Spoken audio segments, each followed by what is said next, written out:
Qirg'iziston Uyg'ur aholisi orasida Uyg'ur milliy madaniyati, milliy urf-odatlarini targ'ib qilish, saqlash va uni yangi avlodlarga o'rgatish umumiy qizg'inlik shaklda davomlashmoqda.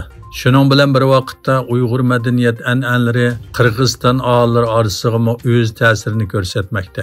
26 mart Qirg'iziston poytaxti Bishkek shahrida o'tkazilgan Uyg'ur milliy usuli bo'yicha 4-navbatlik usul mahorati darsi buning yorqin bir ifodasidir.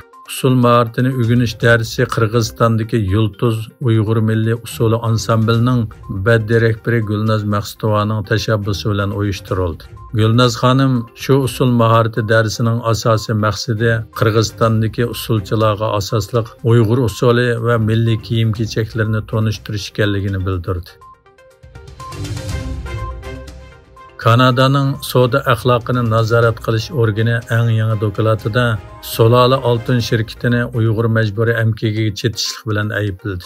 Reuters agentligining bu vaqtdagi xabarda qayd qilinishicha, Kanada savdo axloqini nazorat qilish organi 26 mart Vancouverga joylashgan Solola oltin shirkatini ayblab, mazkur shirkatning Xitoy egiligidagi Oltinkoy shirkati bilan hamkorlashganligini, Sharq Turkistondagi Uyg'ur majburiy emgak kuchini ishlatishga, kishilik huquq dafsandichiligiga chetilganligini bildirgan.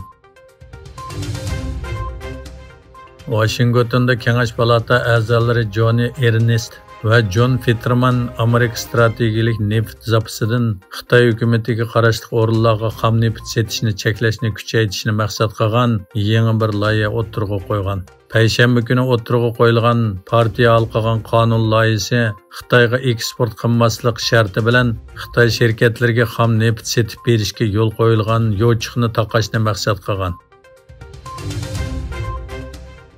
Xitoy Tashqi ishlar ministrligining bayonotiga qaraganda, Bejingda Xitoy Qozog'iston tashqi ishlar ministrlari strategik suhbatning tunji yig'ini o'tkazilgan.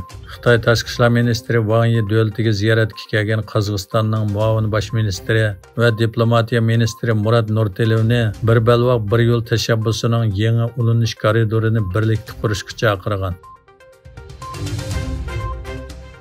Xitoy Amerika sayohatga boradigan fuqarolarni kutilmagan ahvollarga tayyorlik qilish to'g'risida ogohlantirdi. Xitoy Tashqi ishlar ministrligining undidor hisobida e'lon qilingan sayohat ogohlantirishida bir qism Xitoy o'quvchilar va shirkat xizmatchilarining yaqinda Amerika aerodromida soqchilarning qonunsiz so'roq qilishi va parakandachilikka uchirganligini eskartdi. Bayonotda Xitoy Tashqi ishlar ministrligi, Washington elchixonasi va bu davlatdagi konsulxonalarning Amerika doiralariga bu masalada e'tiroz bildirganligi ko'rsatildi. Turkiya xalqi bugun yana 31 mart yerlik hukumatlarning boshliqlarini saylash uchun bilet tashladi. İlgilisçe saylamda 81 ülke, 973 rayon ve 390 yezi bazarda şehir başlığı, şundaqla 50.336 nefer mahalle başlığı saylap çıqaladı. Şunun bilen birge şehirlik hükümet meclislerinin azalarımı bu saylamda belgilenedi. Ma'lum bo'lishcha, bu saylamda tizimlatgan saylovchilar 61.441.882 nefer bo'lib, 1.032.610 yosh tunji qitim bilet tashlaydi ekan.